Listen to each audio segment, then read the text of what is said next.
everybody, to what is actually, technically, would be episode 1 of season 2 of the Sunscreen Film Festival podcast. This is episode number 23, so it depends if we were on a 22-episode season or 24-episode season. It wouldn't surprise me if somebody bought it. If you, like, packaged it, if somebody would... I don't know, that would surprise me. Just to avoid dead air. Oh, it beats dead air. They're always, you know, they never shut up. You know, they write you one of those contracts. I'll take it to NatP, and that'll be my pitch. Hey, it's better than dead air. You know, now that just made me think of something. What Tyler probably has the answer to this one. Some seasons are 14 episodes, some seasons are 22, some seasons are 24. I can see the difference between 14 and 22 because of money. You know, how much money you have to shoot a season. But what the heck is the difference between 22 and 24? You could take stuff off the edit room floor and make 2 extra episodes. So, I think most series used to be 24 years ago, but they've just cut back, I think, just for money reasons, for the most part. Right. I mean, the average hour-long television series today, non-reality show, is $3 million an episode. Yeah. That's as of last year. So you can see how... Wow! Yeah. Whereas 5 years ago, it was $500,000 an episode. Assuming it wasn't some blockbuster like a 24. Yeah. I remember when it was a staggering, mind-blowing thing that James Cameron spent $10 million on a pilot. That Dark Angel thing he made with Jessica Alba. And that was huge news. It was all over that he had blown $10 million on a pilot. And that series only lasted like 2 years and was 2 minutes. Gone. That wasn't even a full season, I don't think. Yeah, it I can lasted. check. I guess we should make a full introduction here. I'm Tony Armour, Executive Director of the Sunscreen Film Festival. Tyler Martin-Olich, Programming Director of the Sunscreen Film Festival. And, of course, with us, again, as always, is Superhero. Thanks for joining us. Let's get some festival business out of the way first. I believe our regular call for entries is finished. And so now we are in the late deadline for call for entries for the 2013 Film Festival. The 15th. Cool. So you've got until January 15th. Today is December 30th. So you got about 2 weeks if you want to get your film in, and then it's all closed up, and then we start looking at movies and deciding what is going to be in the festival in April. Get it in now. So get it in now if you can. Get your screenplays in now as well. Nothing really exciting other than that coming up soon. Just get your movies in and hold tight. When we do announce all of the films, we'll do like we did last year, and we'll do a podcast where we actually announce every single film that makes the festival. Right, which will be in March. March, I forget the actual date, but it'll be in March. That will be in March. So, Hopefully my new friend Davis Fountain will be coming up from Fort Lauderdale. You can look him up on YouTube or Facebook, Davis Fountain. He's a female impersonator. He does a hilarious share. apparently he's going to be. Since we have our annual karaoke, also coming up at the festival in April, will it be our third annual? Our third annual karaoke party as our part of our closing night party right after the award ceremony. It seems to be the most fun that anybody has at the festival all year. So basically, the last closing night, everybody just lets loose. And the free beer and liquor usually goes a long way to making it a fun. yeah, all of that free Stella last year, I somehow inspired all of these people at the party to really perform well. Give Brian Knobs. He treated me like a king at Miami SuperCon, so I'm going to go down and hit him with some free passes. So also you may get to meet some classic wrestling legends and that kind of thing. He may bring Brian's Greg been to Valentine, maybe Hulk if we're lucky. Brian's been to the festival before. Yeah. He's somewhere out of town bouncing. It was so funny the year I was friends with, get my train of thought back here. The year that I was one of Patrick Wilson's bodyguards, they put so much into protecting Pat Wilson, and we're all standing around. I've got an ass baton in my pocket, wearing our suits and everything like that, and they didn't know he was good. The whole Wilson family is good friends with Brian Knobs, and Brian shows up, and he lives the gimmick. He shows up, and he comes in there and everything like that. He's sitting there talking with him and everything. Who the heck is going to try anything with Brian sitting there? He'll rip him in half like a phone book. I couldn't believe it. It's like, well, here's Brian. You don't need us anymore. And we just wandered off and did other things. Brian's a good deterrent. Yeah. He's certainly large enough to deter anybody. Yeah. And I guess as a sort of a side note for anybody that might be listening as well, Brian Knobs, former professional wrestler, also good buddies with Hulk Hogan. Obviously, everybody knows who Hulk Hogan is. Actor, professional wrestler, all live locally in the Clearwater, Tampa area. Hulk Hogan's opening a new restaurant. It officially opens tomorrow on the Courtney Campbell Causeway. This is a free plug for you, Hulk, so hope you appreciate it. All 30 of our viewers. Opens on the Courtney Campbell Causeway, and in the place of the old Krabby Bill's is now going to be called Hogan's Beach. And I guess the menu, like on the inside, is going to be like nice steaks and things like that, and then the outside, like tiki patio bar, would be like Frenchie's Rockaway. The irony of that? The irony of that is that I think the Bushwhackers used to own Krabby Bill's. Oh, really? Don't quote. They may not have owned that one. That may have been, but yeah, the Bushwhackers owned it, and now Hulk's going to own it. Huh. Yeah, so locally on the Courtney Campbell Causeway, the former Krabby Bill's is now going to be Hogan's Beach. You could use some good publicity these days. Yeah. Nothing but bad publicity. I know. So well, who was it that said? Was it Barbie Benton or Bernadette Peters that said there's no such thing as bad press? I think it was somebody even older than that, like way back in the day, that said that. Which is, for the most part, true, unless, unless you're accused of rape or something like that. That's... Fatty Arbuckle. Yeah, that pretty much was the end of him. It was, but, he was found innocent in the court of law. Yep, and it didn't matter. It didn't matter. His career. The public eye, he was still... Died broke and ashamed. Yeah. I think 2 years later. Damn. Dark Angel lasted 22 episodes. Okay, I stand corrected. I thought I'm sorry, it was two seasons, and that was Jessica Biel. Jessica Alba.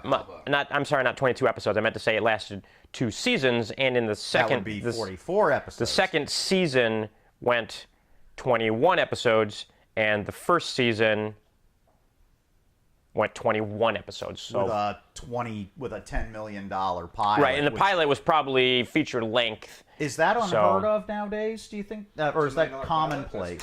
Commonplace. No, frickin' not Jurassic Park, but the fake Jurassic Park ripoff, Terra Nova. That lasted, Land of the Lost. Yeah, that lasted 1 year. They spent some ludicrous amount of money. I think it might have been more than $10 million on that pilot. And it was one of the worst pieces of crap I've ever seen. What killed the original Battlestar Galactica is that it was too expensive to shoot at $1 million an episode. Well, that's 1978 money. Yeah, and it is the only thing. They'll give it credit where credit's due. The pilot beat the Oscars in the ratings. It's the only thing. Oh, really? Everybody who got an Oscar that year got up and said, "Well, I'd like to thank my kids, but I know they're watching Battlestar Galactica." And it beat the Oscars in the ratings, but at $1 million an episode, it was too expensive to shoot. That's why you started seeing the same banking Cylon get destroyed by the same blast of laser fire. They kept, and even as an 8-year-old watching that, I'd be like, they're using the same shot over and over and over again. I didn't at the time. You don't realize that it's because they don't have any money to do new special effects shots. Yeah. At $1 million, and nowadays they would scoff at only $1 million. They'd be on their knees crying and thanking God it only cost $1 million. And I believe John Dykstra, who was one of the innovators for the first Star Wars film as far as doing special effects for Star Wars, also did the effects for Battlestar Galactica, the TV series, because they used some.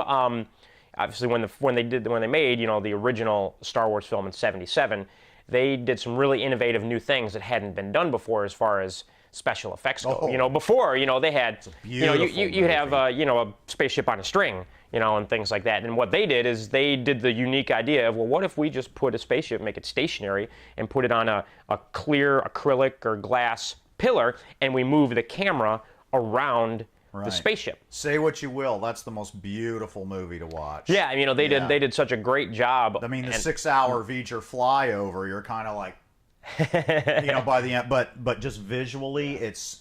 Well, you're talking about Star Trek, the first Star Trek movie. Yeah, I was talking about the first Star Wars movie, John Dykstra. I stand corrected. That's okay, but they probably used a lot of the same concepts for that film after Dykstra. I could be wrong. I think it's John Dykstra, and I suppose I could look it up, but I'm not going to. so we can continue talking about what other stuff we want to. Actually, one little funny semi-film related thing that I wanted to tell is, so apparently sometime this year, I don't know exactly when, in the Middle East, they had the Asian shooting championships. Trying to get a good little backdrop on here. They had the Skeet shooting yeah, like how they for the Olympics they have shooting. Yeah. So there was it was the Asian or the Middle Eastern shooting championships, and in the female category, this female wins. It takes place in Kuwait. She's up there on the medal stand, ready to receive her gold medal, and they play the national anthem of whoever's standing on the medal stand to get the gold medal. And they start playing the national anthem, and the country that she's from happens to be Kazakhstan. And the national anthem they start playing is the version that Borat sings in the movie, where he talks about how wonderful the prostitutes are and everything else, and come to realize that the organizers of the competition just downloaded the national anthem for all the countries from the internet, and they downloaded the wrong one. They downloaded the one from Borat the movie, and so now they're playing. Kazakhstan is at war with whom? So while she's standing, and it's a female, while she's standing on the medal stand receiving her medal, they're playing our prostitutes are the best in the world, going through all the lines of oh my God. and they couldn't just cut it off, and I don't know exactly what they did, but I thought that would be an amusing story to share on the podcast today. I do remember when that happened, actually. Probably hearing about it, and ridiculous. So I guess what we were going to chat about to get things kicked off today was Django Unchained. Tarantino's. Well, I got a bizarre story. Well, let's hear. Okay, let's go with bizarre stories first. I just told sort of an odd story, so let's do that, and then we'll. Because you know how you've got. Okay, everyone thought that 2112 was going to be the end of the world. Mm-hmm. Well, it's not really the end of the world. I've been doing a lot of studying and stuff that shows that it's this awakening cycle where people have been getting dumber and dumber and dumber, and now they're going to start getting more aware and smarter and stuff like that now that we're in this awakening cycle. That's what the end of the calendar. Living inside of idiocracy for the last 100 years. And you notice it's been getting worse and worse and worse. The bar of television has lowered and everything else. Now it's going to start getting better. Well, anyway, so I went to this solstice thing where... did you dress like a druid when you went and wear a hood and everything? No. Like Monty, boom. Like Monty Python or what? No, we just... And we're sitting around meditating, and stuff wanders into your head while you're meditating. And we got the crystals out there, and we're focusing the energy up and everything like that. And you put errant thoughts out of your head, and that kind of thing while you're trying to meditate. Knowing you, I'm thinking the errant thoughts started coming into your head while you were sitting there. Get a load of this. What pops into my head while I'm sitting there trying to meditate? Rollerball with James Caan. I remember that movie. And I'm like, get out of here, Rollerball with James Caan. Have you lost your goddamn mind? You're like one of the most violent things on the face of the earth. And Rollerball with James Caan, and then there's the chick blowing up the tree with the laser gun and everything, and I'm like, why Rollerball with James Caan, of all things, to pop into my head? Wow. And I could get other, okay, butter or margarine, yeah, that's gone. But Rollerball with James Caan, that was stuck there. And I said, nobody's thought of you in 30 years. What the heck am I thinking about you for? And... so I had to do some research on it, and it was all shot in the Olympic basketball arena in Munich. Oh, really? Interesting. And Rollerball was so sophisticated that in between takes, all the stunt people actually played Rollerball. And just let the cameras roll if they're going to be doing that. Yeah, it had its own rules. It had its they made the game Rollerball. Huh. And there's the guy who says they earn the money the old-fashioned way. They earn it. Yeah, he was like the head of the Rollerball League and everything, but so of all things to pop into your head, while you're meditating, Rollerball with James Caan. I'm wondering if now, of course, everybody's familiar with roller derbies. I'm not as familiar with the rules of rollerball or even really the rules of roller derby either. Oh, they wore spikes and they got up to speed with motorcycles and everything. Did roller derby come around after rollerball, or was rollerball just kind of happened? Roller derby. It's been around a long time. I'm friends with a roller derby queen. Yeah. Because there's one in Tampa that they do. Yeah, that's been around forever. But of all the bizarre, I could see it. Not even a movie you think about. Right. And of all things to pop into my head, Rollerball with James Caan. I love James Caan. They remade this movie about 10 years ago. Yeah, it was 2002 with Chris Klein, the guy, and from LL Cool J. Shane McMahon made a cameo. Yeah, Vince McMahon's son. Mm-hmm. I did not see it, but I heard it was horrible. And the odd thing is, excuse me. The odd thing is, the director of the Rollerball remake, John McTiernan, the guy who did the original Die Hard. So you would think that he might be able to make a good film, but some things are best and he also left alone. He also did the original Predator. The guy that did the original Predator, he does Die Hard, and he does Die Hard with a Vengeance, which I think is the third one, which I liked. They can't all be winners, I guess. I suppose not. Yeah. I blame Predator and Die Hard on Shane Black, though. He wrote that. Yeah. That's his but yeah. Jimmy Caan is. We're showing Eraser right now in this kind of thing. At the network I work for, and James Caan just carries everything he's in on his back. So maybe the second Rollerball was missing James Caan. 1975 for Rollerball, and actually, James Caan, John Houseman, and Maude Adams. John Houseman, and Maude Adams. Maude Adams, who is well known for playing not just one but two Bond girls. She was in Octopussy and The Man with the Golden Gun. She actually had almost a 10-year stretch there between Bond girls. That. Yeah, the only actress to play a Bond girl twice. Maude Adams. That was great in that '70s show when Kitty wanted to be one of Midge's bridesmaids. Like, I want to be a bridesmaid, with a laugh and everything. And she couldn't be a bridesmaid. Why won't you let me be one of the bridesmaids? And it just kind of like hinting at it and everything. And when the bridesmaids show up, they're all Bond girls. You had Barbara Carrera, Maude Adams, Stephanie Seymour, because it's Tanya Roberts. Yeah, so, of course, they're all going to be Bond girls. And it was so funny. And then Midge was like, oh, now I see, looking up at all these, supermodels. I did not see that episode, but that is absolutely hilarious. Yeah, that was a funny show, and to know that they actually did that is really, that's highly amusing. Yeah, they were all very Bond entertained girls. by that. All Bond girls. But Rollerball with James Caan. And you remember, how for a while after Fight Club came out, they had fight clubs, like these idiot kids in college and everything were beating each other up and everything. Rollerball, like, they invited people from Munich to watch Rollerball, and they had to tear the whole damn thing down because they wanted to start forming rollerball leagues. I'm sure they did. Right there on the spot. Yeah, and It's like roller derby mixed with high-lie and bowling.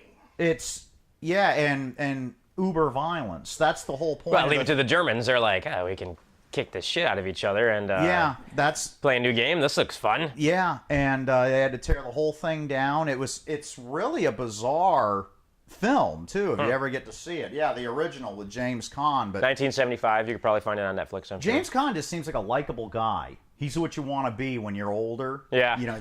Nice set of guns on him, and hey, how are you doing? He's just like the everyman, That's. And his son has turned into a pretty popular. Yeah, he's one of the standouts in Hawaii Five.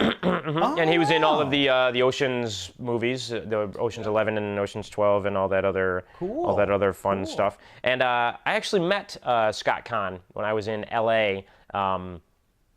This was a couple of years ago, and it's a long, complicated story. I was trying to pull up a James Caan clip here, see if there's anything interesting. Anyways, James Caan can talk in the background while I ramble on. I'm in LA, and this is around the time we're shooting a documentary called Running with Demons. You can find it on Amazon or find it online. And shameless plug there. And there was someone that we were looking to possibly interview for the film. And I believe, I'm trying to remember her name right now, but she was the ex-wife of Scott Weiland from Stone Temple Pilots. And she was like a former supermodel and just gorgeous. And so I met her for breakfast and was having breakfast with her. And Scott Kahn was at the restaurant and came up and said hi and introduced himself. And Cool. and it's kind of a pointless story that's going nowhere other than the fact that I was having breakfast with a supermodel and got to meet Scott Kahn. So Come here. I want to know something. Come here. No, you'd be out of the shot if you're this there. is Lady Hero. This is Lady Hero, by the way. Superhero's main squeeze. Yeah. How come James Caan can wear sneakers with a suit and I can't? Because he's James Caan. What's he the can probably difference? do about anything. See, he's got sneakers on with his suit. Yeah, He does have that's- sneakers on. Yeah. But he's also wearing jeans, and it's a very casual kind of look. You could do jeans and sneakers and a sport coat, yes? You even have a sport coat. You Why? Why? Okay, we won't go all through that. But anyway, new sneakers for Christmas, though. Yeah, absolutely. Nice slip on. Very yeah. sporty. Yeah, see, James Caan can wear sneakers with a suit. He's James Caan, babe. I don't know what to tell you otherwise. I don't know. He makes all the rules.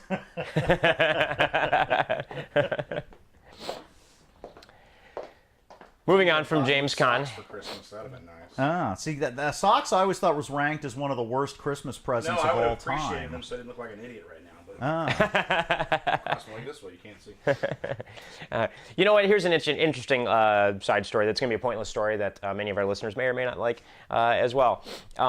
When you're on camera and you're sitting in an environment like this and you're chatting, you'd be surprised at what goes through your head as sometimes you're thinking, how do I need to sit in order to not look like an idiot on TV? or like rollerball with James Caan. Or rollerball with, Yeah. James Caan. I think something after the film festival a few years ago, I was doing a local TV show, and they had this really big, deep couch where you couldn't sit back on the couch when you're doing the interview. Otherwise, you'd be, sort of like this for the whole interview. So I sat up on the edge of the couch, and there was no way to either sit like this or cross your legs. And I happened to cross my legs like this for the interview, and I got nothing but text messages and phone calls and everything else, emails from people wanting to know why I crossed my legs in such a dainty manner during this. It would end up being a nationally televised sort of thing. So one of those things that kind of goes through your head while you're sitting here like, what? Do I look like an idiot on TV? I don't know. So apparently we don't care. But I try to sit up more. yeah, it's Especially on this couch. if you start to sink in. It wants to swallow you. Yes. So you got to kind of slide your butt back a little bit and Because sit up. we do want to maintain an Because appearance you don't of want to look like semi-professionalism on Right. occasion. Right. So, okay, speaking of ultra-violent movies, Segue. segueing into a new film that came out on Christmas Day, Quentin Tarantino's new spaghetti western, Django Unchained. Wanted to chat a little bit about that film. I don't know if Superhero's seen that. I saw it yesterday. I saw a trailer. It looked scary as Tyler all saw it. hell.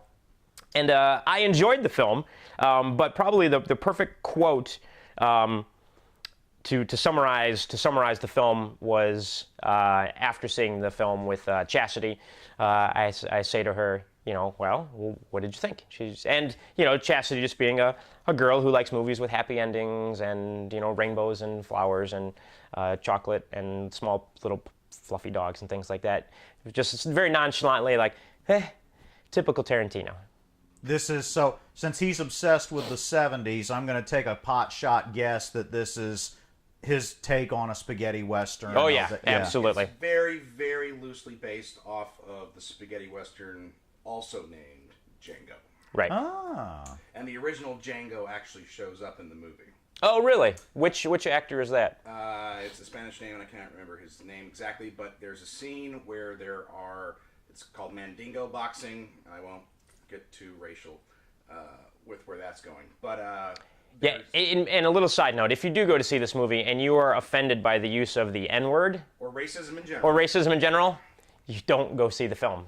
But I will say that, however, that the entire back of the theater when I saw it was filled with black people, and they roared with laughter throughout the whole film. They really enjoyed it. That's interesting because I saw it at the press screening 2 weeks ago, and then I went to see it Christmas Eve with a girl, 9:30 showing at night, at a predominantly I don't want to sound horrible. It's a very Urban? no, very very Caucasian normally theater. Yeah. Downtown St. Petersburg, and we were the only two white people in the entire theater. So it was very awkward. Like, I don't know why we were so uptight about racism, but we are, you know. And we're sitting there, and I was like, "Oh my God, this is so embarrassing. I can't believe I'm here." And they're roaring, laughing the entire time. Yeah. All these racist jokes, but I felt so uncomfortable sitting there hearing these things. Yeah. I guess it's because I couldn't get away with saying the same joke or laughing at the same joke. But it was just a very odd mix of people in the theater. I didn't feel that way at the press screening. I went to go see Jackie Brown, another Quentin Tarantino movie. There was this big black guy and his little daughter sitting next to me, and of course the N-word. Oh my God! I thought for sure they were gonna explode. They roared laughing. Yeah. They roared. Well, and you know what? laughing. And there's a and that I was like this, and they were laughing their heads off. and whatever you may think about Quentin Tarantino in his films, the fact that he has the ability to do that in a film, and for it to be able to spread across audiences like that, and for African American audiences to go in there and just to love it and eat it up and think it's fun and funny. Is a compliment to him as a filmmaker, because there could be other filmmakers that could try and do it and people would be incredibly offended. But Tarantino does it in such a way that it doesn't come across as overtly racist, and it's just, for some reason, it's fun. And to be fair, the movie's couched in racism to begin with. Yeah. It's dealing with the Old South. It takes place 2 years before the Civil War. It's about a slave who is rescued by a bounty hunter. The bounty hunter is employing him to help identify 3 bandits that only this particular slave can identify. Over the course of the movie, they hunt down these 3 slaves. The bounty hunter befriends the slave, who is Django, played by Jamie Foxx.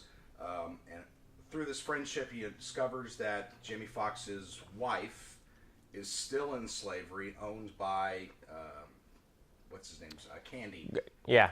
From Candyland. Yeah, it's played by Leonardo Dicaprio. Which is wonderful. He did a great job as a slave owner. He was really good. He does a great job as everything. He really does. People underrate him. Years ago, Amazing. Years ago I didn't like him, because he was, you mean when he was in with Kirk the Cameron, Titanic, and, the little. No, I'm talking when he was in. Right. What was it? Family? No, not Family Ties? No, not Family Ties. The one with Kirk Cameron.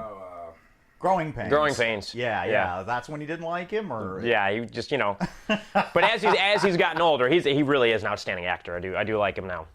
But so it is dealing with racism. It's dealing with racism directly with slavery. So it makes sense that they would be using these racial. Yeah, no, it fit with the film. I mean, the characters were dead on in the way that they spoke. They weren't gonna not say that just because in a movie. It's like that's the way those characters would speak if they're plantation and slave owners and whatnot prior to the Civil War. Hell, after the Civil War, they spoke the same way. Hell, 30 years ago, 40 years ago, they spoke the same way. But that being said, that was interesting. That was interesting about it. But it was a fun film. It was a fun film, even though it was long and it felt like 3 separate movies all put into one.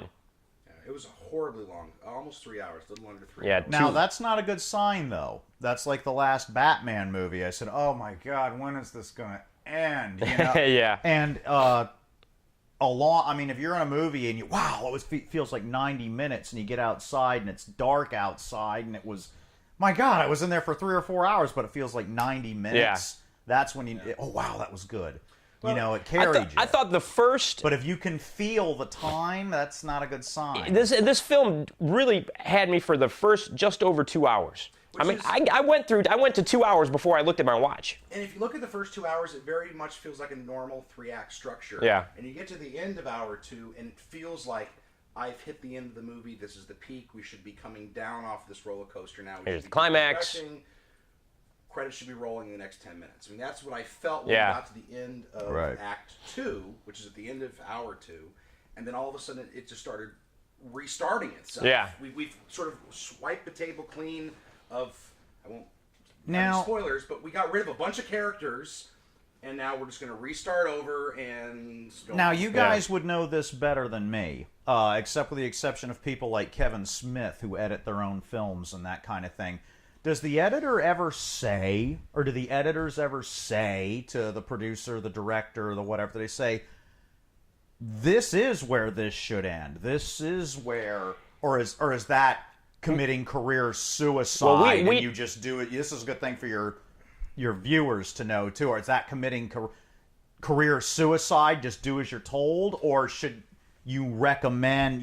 Maybe this should start to decompress here. Most smart directors hire an editor who is going to be combative with them. They want someone to tell them that, no, this is not where we should be going. This is a better idea. Got it. If it's just a sounding wall where you're bouncing your own idea off of yourself, you can edit the movie yourself. You can see a monkey in the room. Right. You want someone who is going to give you an alternative. Now, depending on who has the final cut, that editor may or may not be able to have much leverage in where the edit goes.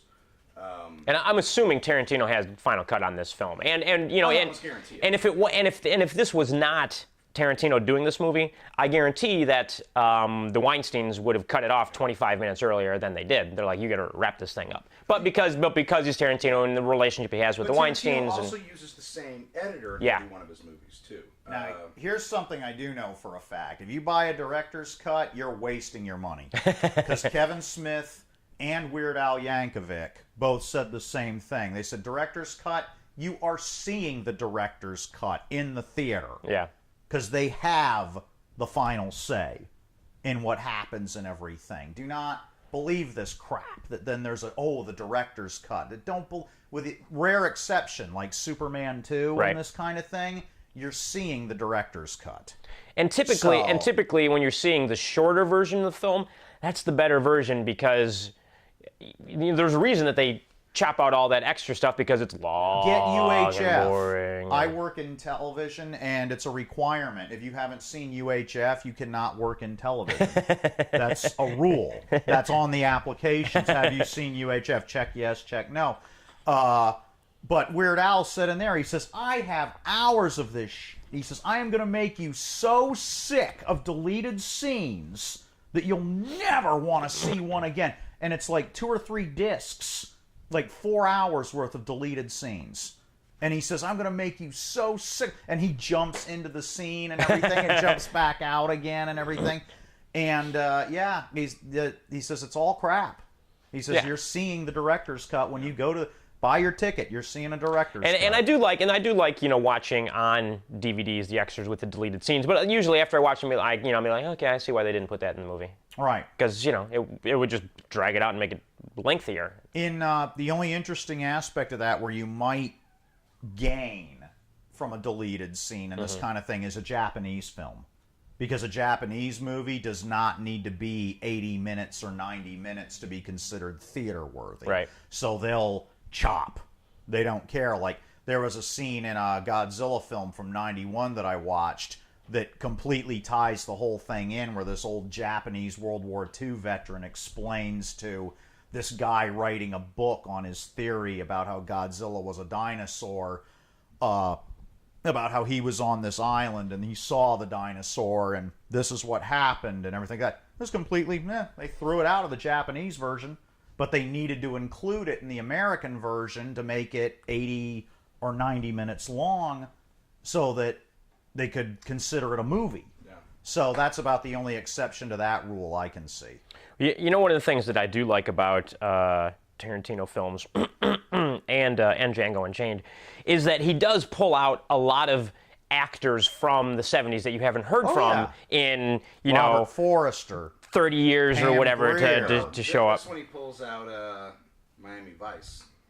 Yeah. So he gets Don Johnson out of retirement. Yeah, he got Don. And Don Johnson was great as Big Daddy. He did a great job. And a lot of these guys, it's like the defibrillator for them. Like it relaunched John Travolta. Robert Forrester, I saw it. He was so grateful to get the part in Jackie Brown. He was like, "Oh my God!" He says, "If I get a third of the work that Travolta got for working for this guy, I will be so happy." Yeah. Don Johnson's fantastic in this. His comedic timing was awesome. Yeah. He was just so on his game. He was funny. There's a lot of really cool cameos in here. Like Jonah Hill shows up. Yeah. And give away the gab. And Tom Wopat from Dukes of Hazzard Yeah. plays a U.S. Marshal.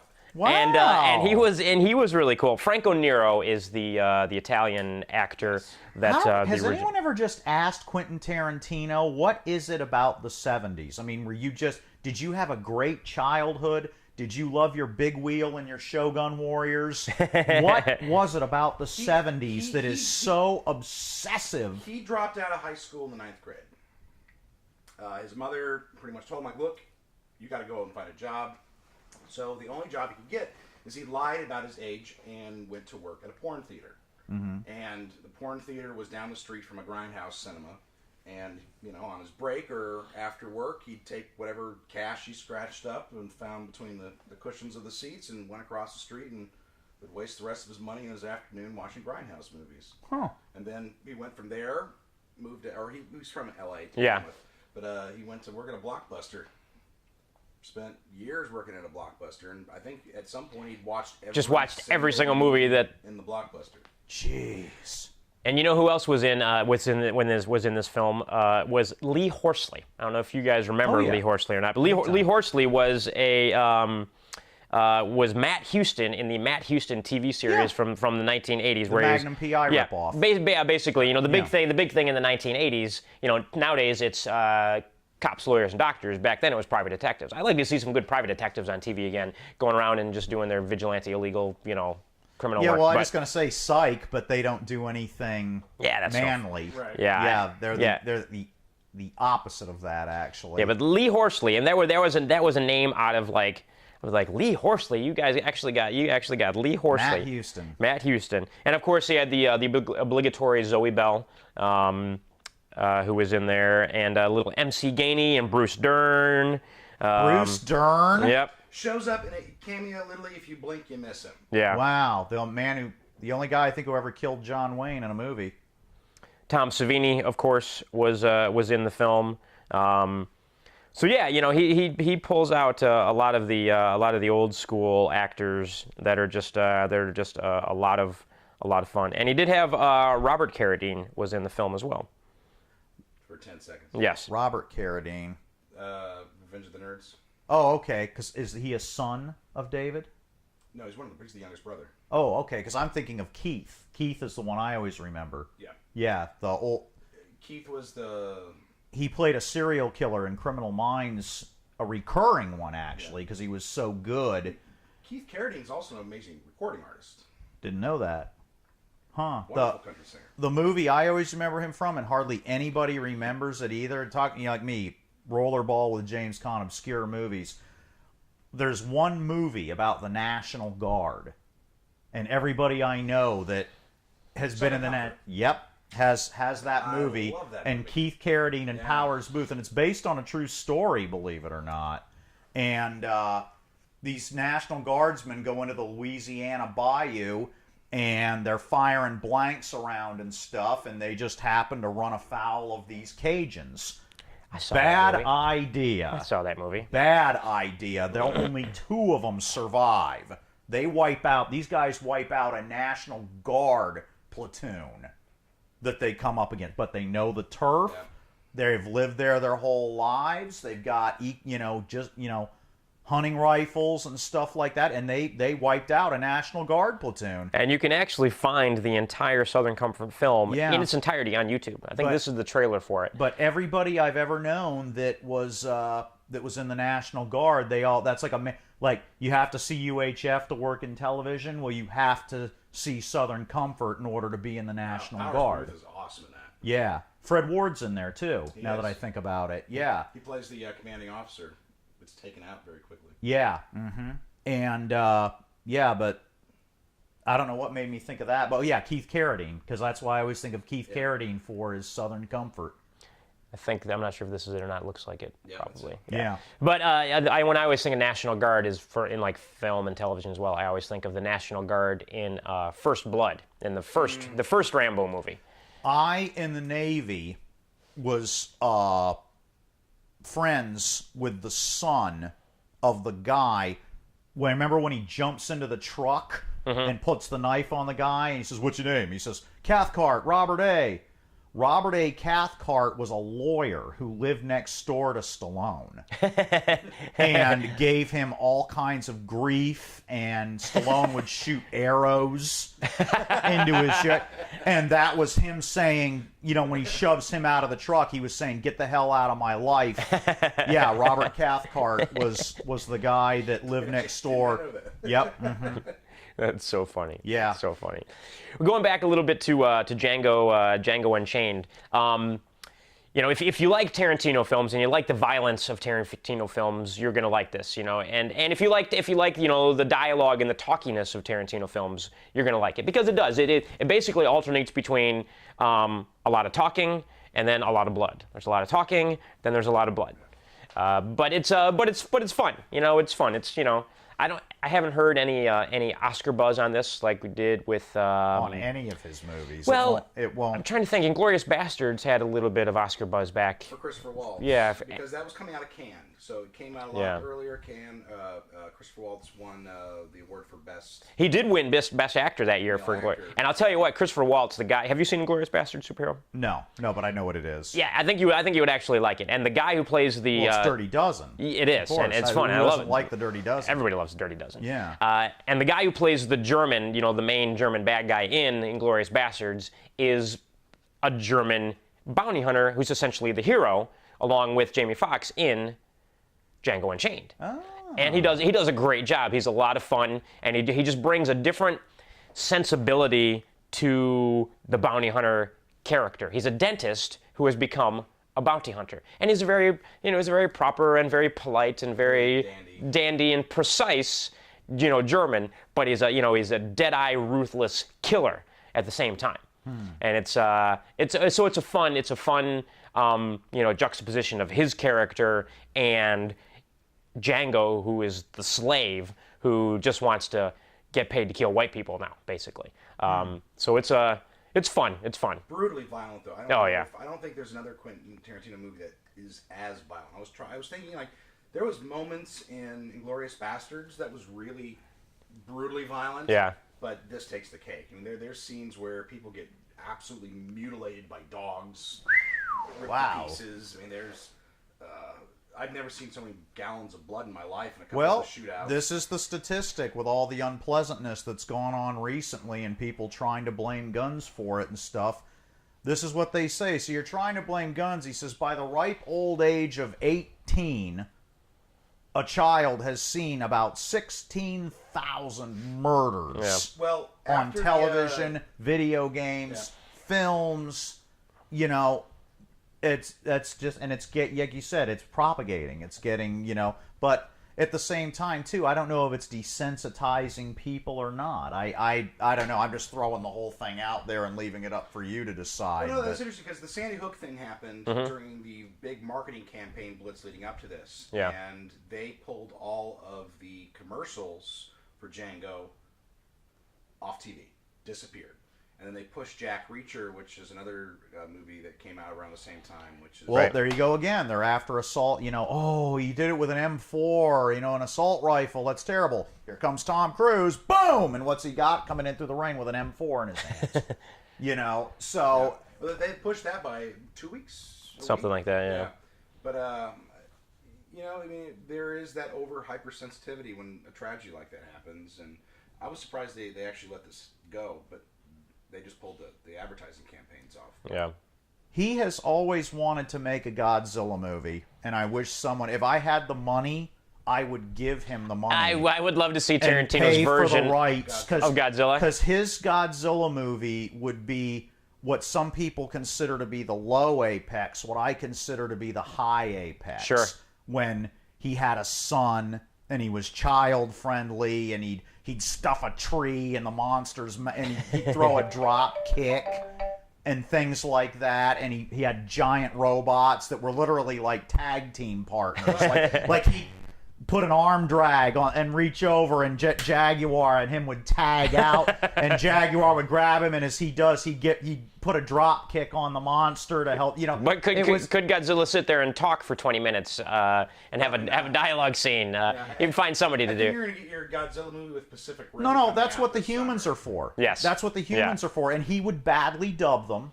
Even the white people, he would badly dub them, and that would be, and they'd have little motors, and you'd have guys in rubber masks that were the bad aliens that brought the giant monster with them and stuff, or giant roaches or something, and it would be great. I think he's always he said, I saw it, he said, I'd love to make a Godzilla movie. I'd like to see a Tarantino Godzilla movie. Yeah, but they would, that's what it would be, and I would love to see that, but I guess it's just never going to happen. Yeah, it's interesting. Well, I had a train of thought there that I just lost for a moment. That the 70s were cool? Something having to do with the 70s and Tarantino and Godzilla and something else from there. But it wasn't that he had a great childhood in the 70s or anything. He just, it sort of informed his filmic knowledge was the 70s, so he sort of reaches back there.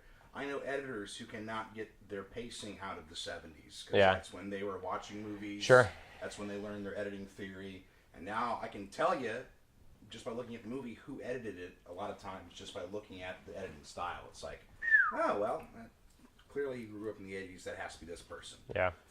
Wow. You sort of form your attachments to the movies you grew up with. Well, that's true. And what's interesting about this film that I noticed when I was watching the credits, because there is a scene after the credits, a short little scene after the credits. It's blink and you'll miss it, but it's just another little funny thing, and that's another good thing about what Tarantino does is, as our good friend Matthew Stover likes to say, don't forget to bring the funny.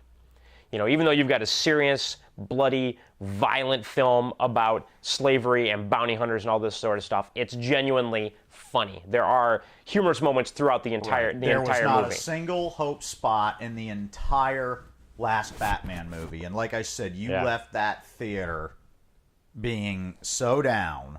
And you're right, they didn't bring the funny. Yeah, you got to remember to bring the funny. But what I was going to say about the film was, after watching the credits roll, there was not a big, block section of here's all the digital effects, and it got me thinking. I was like, did he pull this off with next to no digital effects and do it all practical effects? I mean, because it looked like it. When you watch it, you're like, those are squibs that they're using, and other than the two explosions. Yeah, teaching the actors the gun jive is the hardest part of something like Jamie that. Foxx has it, man. Yeah, he was good. Yeah, this is the thing people always forget. Do you remember an episode of Star Trek called crap, I can't remember the name of it now. But anyways, they went to this planet where they ran into the Earps. Yeah, I remember that one. And the Earps were all created out of their minds and everything. And they're saying, we're not professional gunfighters. We can't win against the Earps. We're, Starfleet officers, this kind of thing. Well, in between takes, they forgot that D. Kelly was president of the Hollywood Badmans Association and had actually played Doc Holliday and had worked constantly as a black hat before he became saintly, caring Dr. McCoy. And they're all standing there saying, well, what are we going to do and everything? And he says, oh, get the hell out of the way, Jim, and walks up and pulls his peacemaker out and goes, bam, bam, bam, bam, bam, like a machine gun, fanning it and everything, does this with it, and puts it back in the hole and goes, there, we're done. And they're all standing there going, holy shit. Yeah. That's awesome. Yeah, so back then, you had to be able to ride a horse. Yeah. You had to be able to do gun jive. You had to twirl. You had to fan. You had to be able to take a Dixie cup and drop it off your hand and shoot it and get the gun back in the holster before it fell, or you couldn't work. Which is why it's so surprising nowadays that I was watching the trailer even right here going, wow, these guys can twirl. They can, and that surprised me because nowadays that's not a requirement anymore. But all these guys back then, if you couldn't ride a horse, you couldn't work in Hollywood. And now these guys, so what do? Do they send them to like a ranch for boot camp? Probably. For 4 or 5 weeks before they start shooting? For the most part, yeah. Or because, back then you had to be, like D. Kelly was the real deal. He would have survived the shootout at the OK Corral probably. You know, and nowadays these guys, but it just surprised me. So yeah, without any digital effects, anything, that would have been the easy part in this, Tony. Yeah, no, it was, and Right. of course, being Tarantino, he copies the spaghetti western style of that snap zoom, from really far away in on a character and stuff that you saw in the 70s and the Italians like to do in their gangster films and in the spaghetti westerns. If you like spaghetti westerns, just westerns. And I love spaghetti he westerns. apes so many classic scenes and references, and the opening of the movie when Mr. Marconi's music comes Yes. up. It just you're there. It's just, And he even had him do the opening soundtrack. the opening soundtrack. Yeah. And he did pull out a couple of, as Tarantino does, a couple of 70s era songs that I thought actually, the one when it started playing, I was like, wow. I actually sat forward in my seat because I was like, wow, this is really good. The music was perfect. These soundtracks are always the best. Yeah. So, but you even sort of mixed in some rap music in there too. Like Yeah. all of a sudden the RZA starts playing. It's like, oh wow. Yeah, but it fit. It didn't feel out of place, and it felt good. So, well, I think we are about out of time here for the 23rd Sunscreen Film Festival Go see Django, podcast. though. Totally recommend. Yeah, absolutely. It was a lot of fun. Really enjoyed it, and I think Superhero, you will like it as well. So, thanks everybody, and join us next week for episode 24.